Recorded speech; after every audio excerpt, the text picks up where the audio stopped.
நம்முடைய ஆத்மா யாருக்கு காத்திருக்கிறதா? கர்த்தருக்கு. அவரே நமக்கு துணையும் கேடகமாக இருக்காரு. எல்லாரும் சொல்லுங்க, காத்திருக்கிறவர்களுக்கு அவர் கேடகம். காத்திருக்கிறவர்களுக்கு அவர் கேடகம். 65 வயசில் ஆபிரகாம் அங்கிருந்து கிளம்பி 35 வருஷம் காத்திருந்தார். ஈசாக்கு 20 ஆண்டுகள் காத்திருந்தார். யோசேப்பு 13 ஆண்டுகளுக்கு பக்கத்தில் காத்திருந்தார். இப்படி தேவதாசர்கள் எல்லாம் ஆண்டவருடைய தீர்மானங்களுக்காக, திட்டங்களுக்காக காத்திருந்தார்கள். இவங்க எல்லாரும் விட ஒருத்தன் புதிய ஏற்பாட்டில் காத்திருந்தான் 38 வருஷம். அல்லேலூயா, அல்லேலூயா. அவன் காத்திருந்தான்ங்கிறதுக்கு ஒரே ஒரு அடையாளம் நான் சொல்லவா?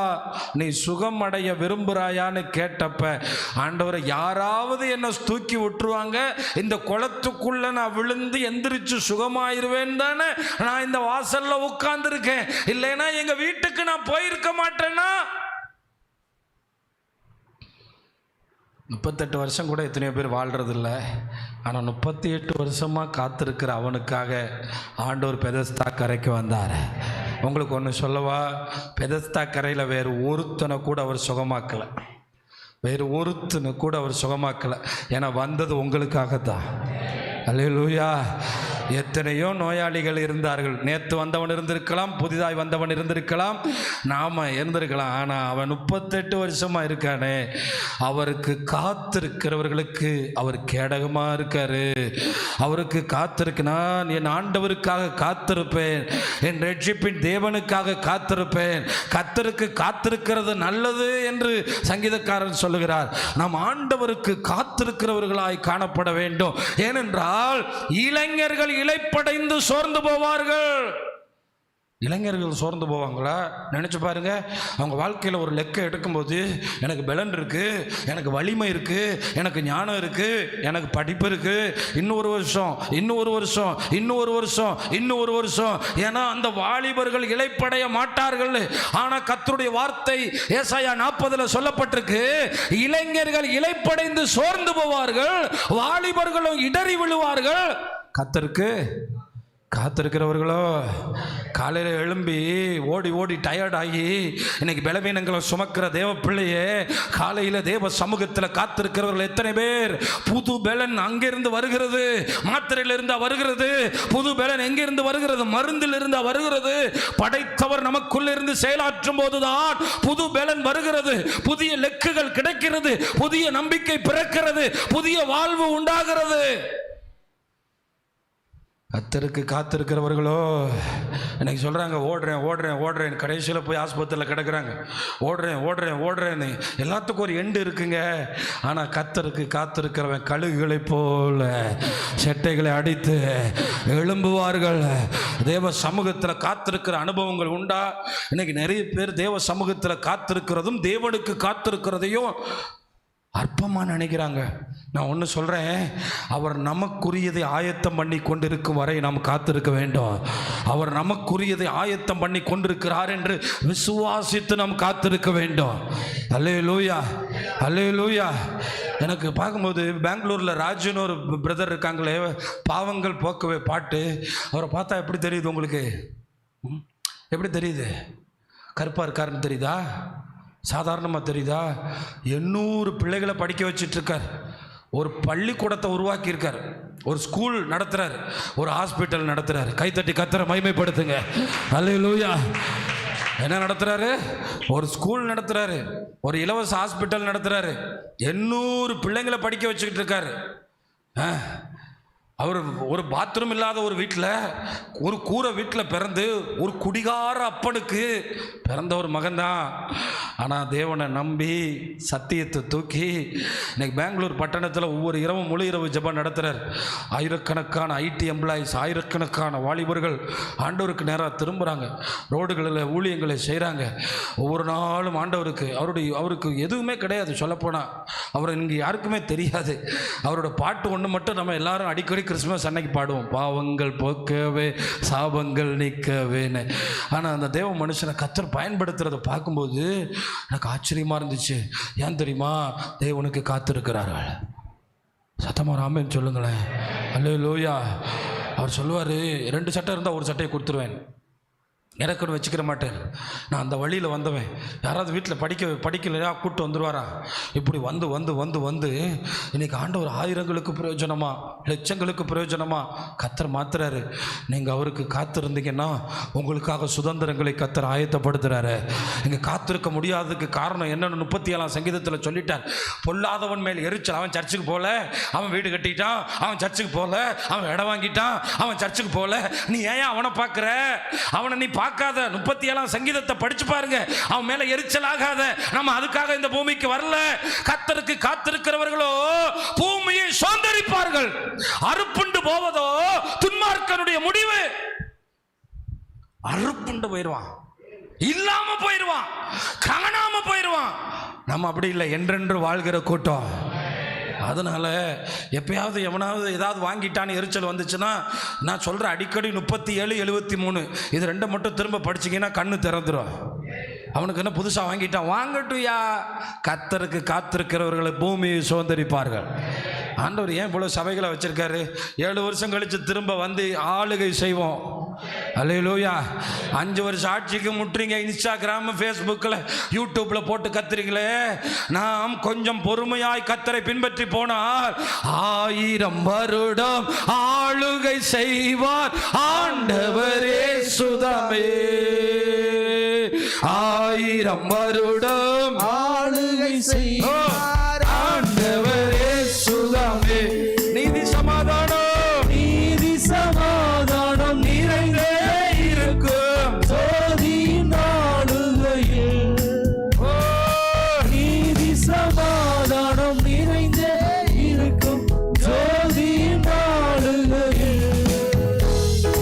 வேகமேது ராஜா வேகம் வாராரே. வேகமேது ராஜா வேகம் வாராரே. சங்கீதம் 37 நம்ம அடிக்கடி படிக்கணும். அந்த 37, 34 பாருங்க. நீ கர்த்தருக்கு காத்திருந்த அவருடைய வழியை கைக்கொள். அப்போ காத்திருக்கிறவங்க என்ன செய்வாங்களாம்? வழியை கைக்கொள். நிறைய பேர் சொல்கிறாங்கல்ல, நான் மட்டும் நல்லவனாக இருந்து வாழ்ந்து எண்ணத்துக்கு.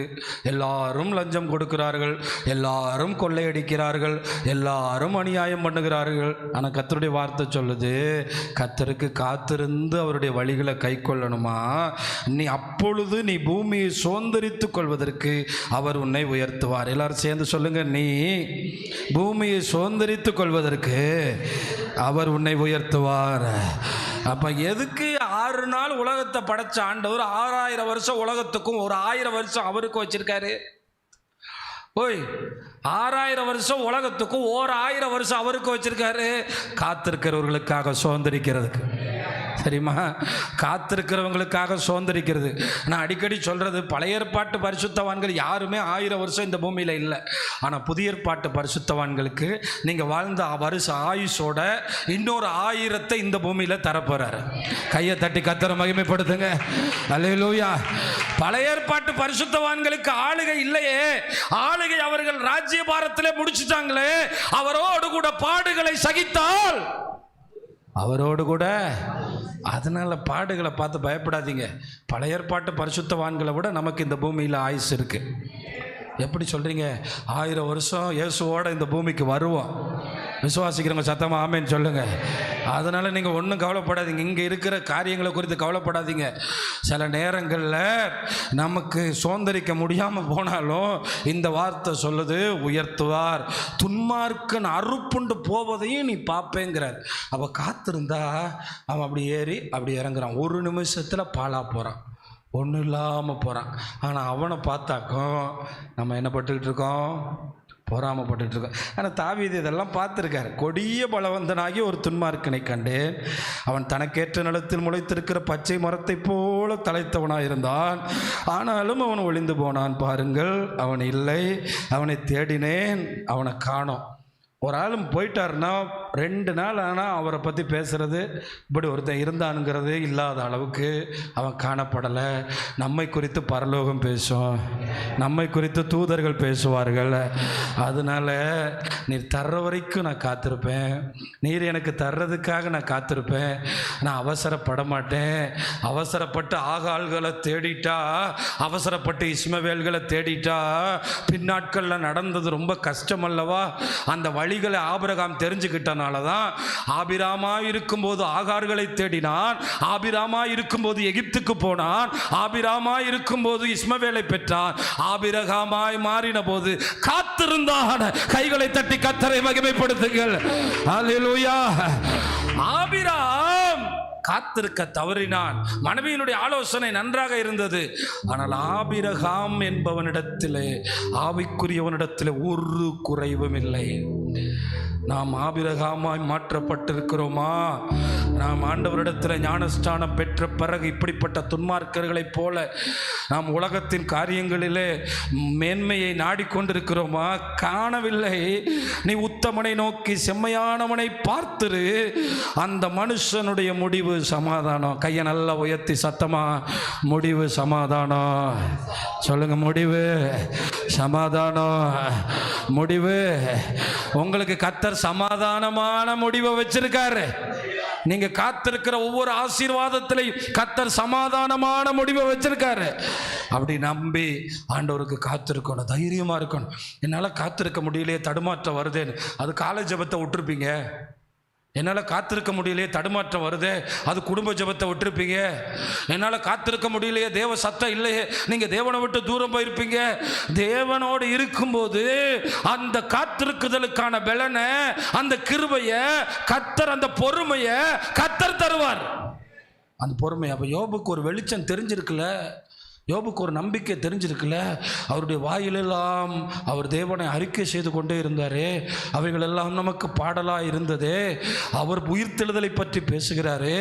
அந்நிய கண்கள் அல்ல என் கண்கள் காணும் என்று சொன்னாரே. என் மீட்பர் உயிரோடு இருக்கிறார் என்று சொன்னாரே. யோபு எந்த காலத்தில் வாழ்ந்தவர்? இயேசுவின் உயிர்த்தெழுதலை குறித்து பேசுகிறாரே. அவர் வாழ்ந்த காலம் மோசேயின் காலத்துக்கு முந்தின காலம் அல்லவா? உயிர்த்தெழுந்த இயேசுவினுடைய வல்லமையை இன்று நம்மால் பேச முடியவில்லையே.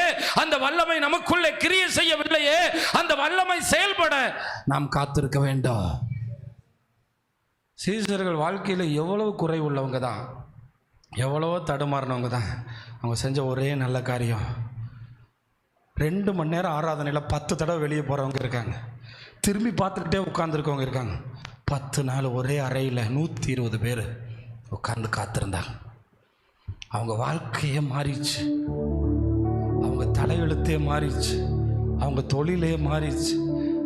3 வருஷத்துக்கு முன்னாடி மனுஷனை பிடிக்க வைப்பேன்னு சொன்னாரே, கூப்பிட்டார்ல ஒருத்தனை படகுல வச்சு, அதே மாதிரி வலையில் 3000 பேர் மாட்டினாங்க.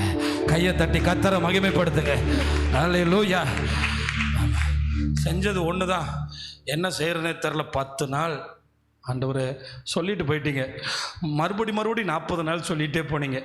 காத்துரு காத்துரு காத்துரு. இந்த 2 காத்திருக்குதலும் நமக்கு முக்கியம்.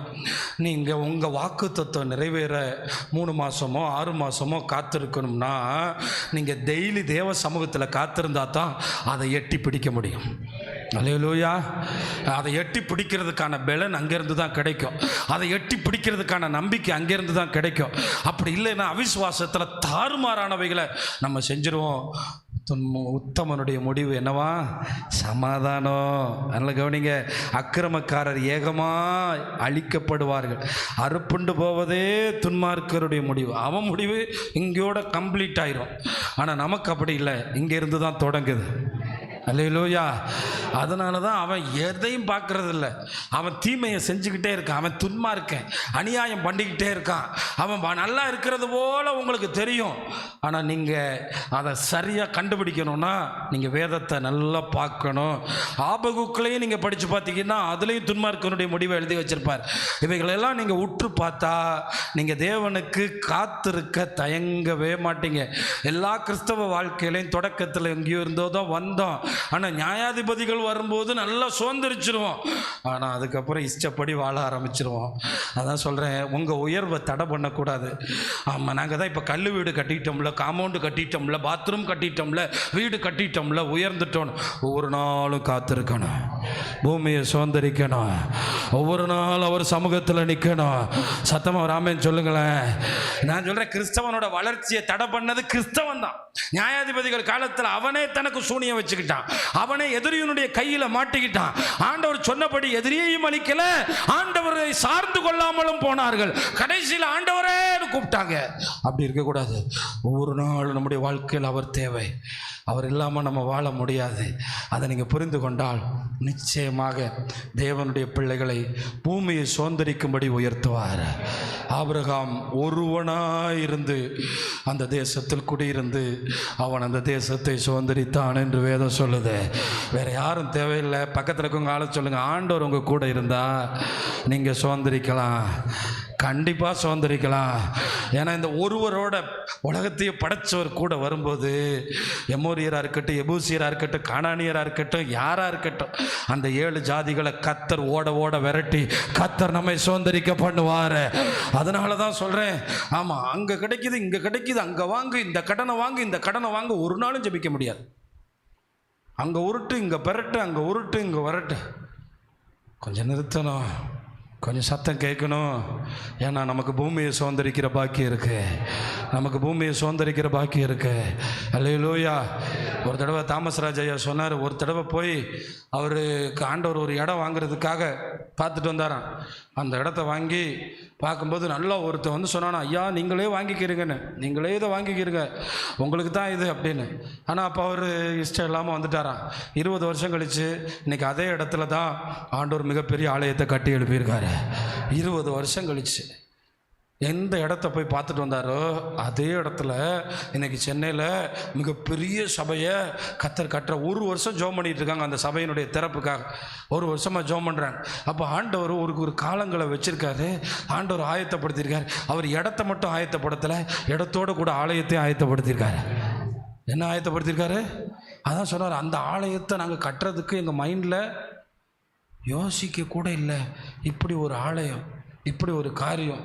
அங்கே பாஸ்டர் இங்கே உட்காந்தா பிள்ளை விசுவாசிகள் எங்கேயோ உட்காந்துருக்குறாங்க. சென்னை சிதம்பரம் ஸ்டேடியம் மாதிரி இருக்குது என்ன. ஆனால் நம்ம பார்த்தது பிளாட்டை தான். ஆண்டவர் பிளாட்டுக்கு மேலே இருக்கிற சகலத்தையும் பார்த்துருக்காரு. கையை தட்டி கத்தரை நல்லா மகிமைப்படுத்துங்க, இன்னும் நல்லா கத்தரை நல்லா மகிமைப்படுத்துங்க. ஹல்லேலூயா. ஆமாம், பக்கத்தில் கையை பிடிச்சி ஒன்று கூட தவறி போகாது. எல்லாம் உங்கள் கையில் வரும், எல்லாம் உங்களை தேடி வரும், எல்லாத்தையும் கத்தர் தருவார்.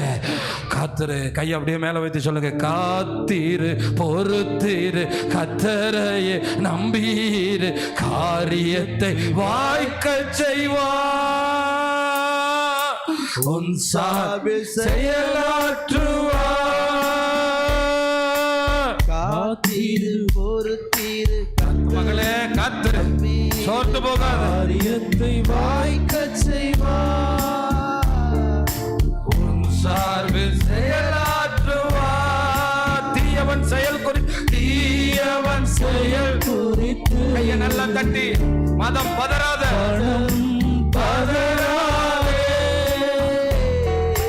தீயவன் செயல் குறித்து பாடுங்க, எல்லாரும் பாடுங்க. மனம் பதறாத,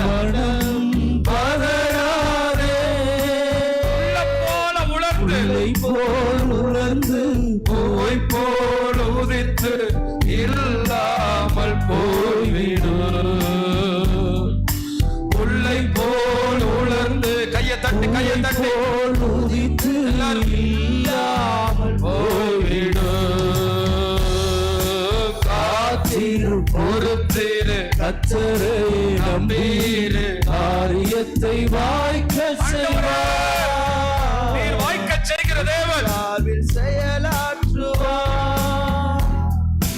காத்திரு பொறுத்திரு கத்தரையை நம்பி, காரியத்தை வாய்க்க செய்வார், உன் சார்பில் செயலாற்றுவார். 59 9 சங்கீதம் 59, அவன் வல்லமையை நான் கண்டு உமக்கு காத்திருப்பேன்.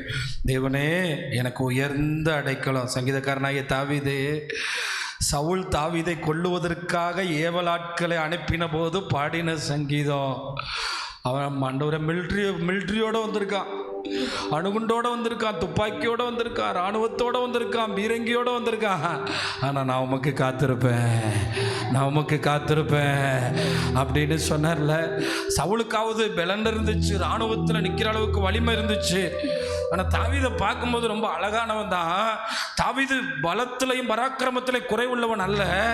ஆனால் தகுதி இல்லாத அவனை காத்திருந்ததுனால கர்த்தர் உயர்த்தினார்.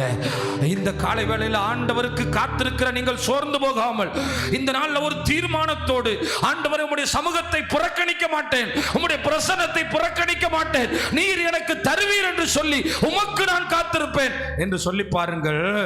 கர்த்தர் உங்களுக்கு உயர்ந்த அடைக்கலமா இருப்பார். அல்லேலூயா. இதுதான் நம்ம செய்யறதில்ல. கொஞ்சம் பொறுமை, கொஞ்சம் பொறுமையை தேவன் நமக்கு தருவாராக, கொஞ்சம் இரக்கத்தை தருவாராக. ஏன் தெரியுமா? அவர் நமக்கு உயர்ந்த அடைக்கலம், அவர் நமக்கு உயர்ந்த அடைக்கலம். தாவீது கேடகத்தையும் தாண்டி போறாரு, அவர் கேடகத்தையும் தாண்டி போறாரு. அவர் காத்திருந்தார். இடையில 2-3 முறை அந்த வாக்குத்தத்தத்தை சுதந்தரிப்பதற்கு அவருக்கு வாய்ப்பு வந்த போதும் பட்டயத்தை எடுக்கவில்லை. அவர் கண் முன்னாக எதிரி தூங்கி கொண்டிருந்த போதும் பட்டயத்தை எடுக்கவில்லை, செம்பு தான் எடுத்துட்டு வந்தார். ஒரு அல்லேலூயா சொல்லுங்களேன். அல்லேலூயா. ஏன்னா அவர் உயர்த்தும் வரை காத்திருப்பேன். இப்போ கையை மேலே வைத்து சொல்லுங்க, அவர் தரும் வர காத்திருப்பேன், அவர் உயர்த்தும் வர காத்திருப்பேன், அவர் ஆசீர்வதிக்கும் வர காத்திருப்பேன். ஏனென்றால் காத்திருக்கிறவர்களுக்கு அவர் கேடகம்.